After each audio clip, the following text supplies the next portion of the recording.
নমস্কার, কুকিং লাভার সঞ্চিতা চ্যানেলে আপনাদের সবাইকে ওয়েলকাম জানাচ্ছি। আজকে করে দেখাচ্ছি লাউ পাতায় কিভাবে মাছ ভাপা করা হয়। তার জন্য এই মিক্সচারের গ্রাইন্ডে আমি কয়েকটা লঙ্কা নিয়ে নিয়েছি, যেরকম ঝাল খাবেন তেমন নিয়ে নেবেন, আর কয়েক টুকরো আদা নিচ্ছি। সামান্য পরিমাণ জিরে দিয়ে দিলাম, আর দিয়ে দিচ্ছি সর্ষে। একটু বেশি করেই সর্ষে দিতে হবে, কারণ ঝাঁঝ হলে খুব ভালো লাগে খেতে। তো তার মধ্যে সর্ষে দিয়ে দিলাম, আর এর মধ্যে দিয়ে দিচ্ছি পোস্ত। আমার কাছে অল্প একটুই পোস্ত রাখা ছিল, সেটুখানি পুরোটাই আমি দিয়ে দিলাম। আর এর মধ্যে দিয়ে দিতে হবে ধনে। গোটা ধনে থাকলে গোটা ধনে দেবেন, নয়তো আমার কাছে গুঁড়ো রয়েছে, আমি গুঁড়ো ধনেটা দিয়ে দিয়েছি। এবার সামান্য পরিমাণ জল দিয়ে এটাকে ভালো করে মিক্স করে নিতে হবে। আপনারা চাইলে শিলনোড়াতে বেটেও নিতে পারেন, তাতে আরও বেশি স্বাদ আসবে। খুব সুন্দর করে বেটে নেওয়ার পরে আমি একটা বাটিতে এটাকে নামিয়ে নিয়েছি। আর দেখো, লাউ পাতা আমি রেডি করছি, সঙ্গে আমার মা সাহায্য করছিলেন।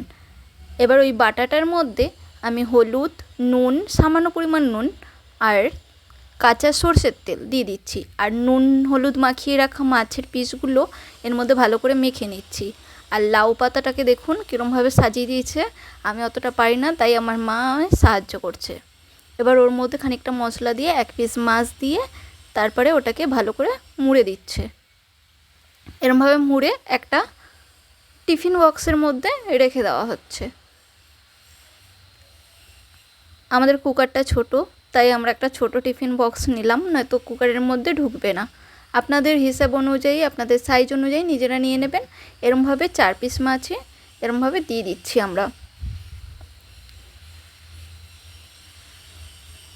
লাউ পাতায় টেস্টটা খুব ভালো হয়। এই লাউ পাতাটাই আপনারা ভাতের সঙ্গে মেখে খাবেন, খুব টেস্ট হয়।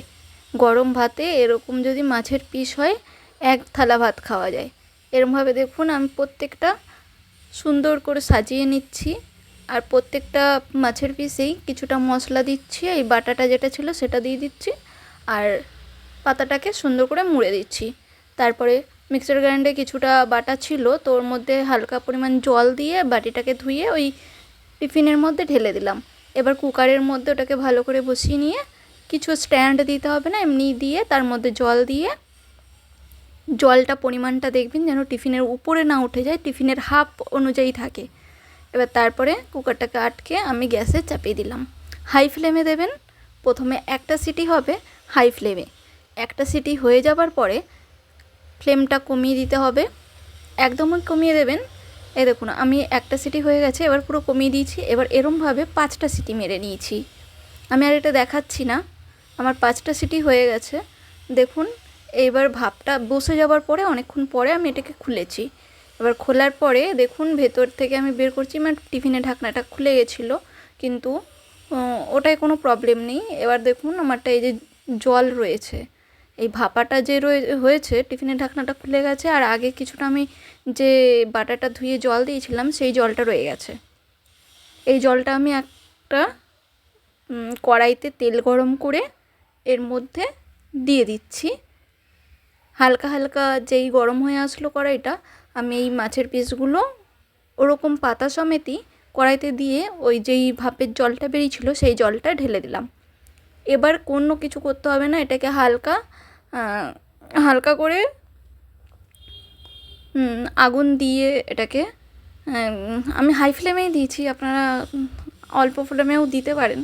এটাকে আর কি জলটা টেনে নেওয়া নিয়ে কথা। আমি পুরো জলটাকে ভালো করে টানিয়ে নিয়েছি। ভয় পাবেন না, এই পাশে যে পোস্ত বাটা সর্ষে বাটা লেগে যাচ্ছে তার জন্য এরকম কালার হচ্ছে। এটা উঠে যাবে, জলের মধ্যে 10 মিনিট ভিজিয়ে রাখুন, উঠে যাবে। এই যে আমার রেডি হয়ে গেছে, খুব টেস্ট হয়, আপনারা নিশ্চয়ই ট্রাই করবেন। আর ভালো লাগলে অবশ্যই আমার চ্যানেলটিকে সাবস্ক্রাইব করবেন, লাইক করবেন, কমেন্ট করবেন। নমস্কার।